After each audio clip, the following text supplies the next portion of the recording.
ಇವತ್ತು ಸೂತ್ರಧಾರಿ ಸಿನಿಮಾ ಒಂದು ಇವತ್ತು VIP ಶೋ, VIP ಸ್ಕ್ರೀನಿಂಗು, ಒಂದು ಇಂಟ್ರೆಸ್ಟಿಂಗ್ ಆ್ಯಂಡ್ ತುಂಬ ಎಂಟರ್ಟೈನ್ಮೆಂಟ್ ಮಾಡೋ ಒಂದು ಕ್ರೈಮ್ ಥ್ರಿಲ್ಲರ್.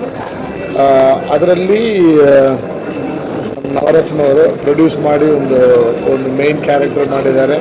ಜೊತೆ ನನ್ನ ಗೆಳೆಯ big boss mate Chandan Shetty ಹೀರೋವಾಗಿ ಮಾಡಿದ್ದಾರೆ. ಜೊತೆ ಅಪೂರ್ವ ಅವರು ಮಾಡಿದ್ದಾರೆ. ತುಂಬ ಒಂದು ಎಂಟರ್ಟೈನಿಂಗ್ ಸಾಂಗ್, ಒಂದೆರಡು ಸಾಂಗ್ ತುಂಬ ಚೆನ್ನಾಗಿ ಪಿಕ್ಚರೈಸ್ ಮಾಡಿದ್ದಾರೆ. ಒಂದು ಬ್ಯೂಟಿಫುಲ್ ಕ್ರೈಮ್ ಥ್ರಿಲ್ಲರ್. ಅದರಲ್ಲಿ ತುಂಬ ಆಕ್ಯುಪೈಡ್ ಆಗಿರುತ್ತೆ, ಇಡೀ ಸಿನಿಮಾ ಆಕ್ಯುಪೈಡ್ ಆಗಿರುತ್ತೆ. ಕೊನೆ ಒಂದು 15 ಮಿನಿಟ್ಸಲ್ಲಿ ಮಾತ್ರ ಸಸ್ಪೆನ್ಸ್ ಏನು ಅನ್ನೋದು ರಿವೀಲ್ ಆಗುತ್ತೆ. Overall it is a very good film. It will entertain you. Don't miss Sutradhari. Thank you.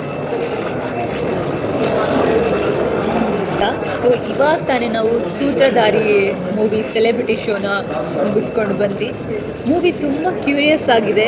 ಎಂಡಿಂಗಿಂದ ಲಾಸ್ಟ್ವರೆಗೂ ಎಲ್ಲೂ ಬೋರ್ ಆಗಲ್ಲ. ಏನಾಗುತ್ತೆ ಮುಂದೆ ಏನಾಗುತ್ತೆ ಅಂತ ನೋಡಬೇಕಂತ ಅನ್ನಿಸುತ್ತೆ. And specially my good friend Chandan ಅವ್ರ ಆ್ಯಕ್ಟಿಂಗ್ ಸ್ಕಿಲ್ಸ್ನ ನಾನು ನೋಡಿರಲಿಲ್ಲ, ಬಟ್ ತುಂಬ ಚೆನ್ನಾಗಿ ನ್ಯಾಚುರಲ್ಲಾಗಿ ಆ್ಯಕ್ಟ್ ಮಾಡಿದ್ದಾರೆ. ಆ್ಯಂಡ್ ಇನ್ನೊಂದು ಸ್ಪೆಷಾಲಿಟಿ ಅಂತಂದರೆ ಪ್ರೊಡ್ಯೂಸರ್ ನವರಸನ್ ಸರ್, ಅವರು ಕೂಡ ಈ ಚಂದನ್ ಜೊತೆ ಆ್ಯಕ್ಟ್ ಮಾಡಿದ್ದಾರೆ. ಸೊ ಇವರಿಬ್ಬರು ಹೀರೋ ಕಾಂಬಿನೇಷನ್ ತುಂಬ ಚೆನ್ನಾಗಿದೆ.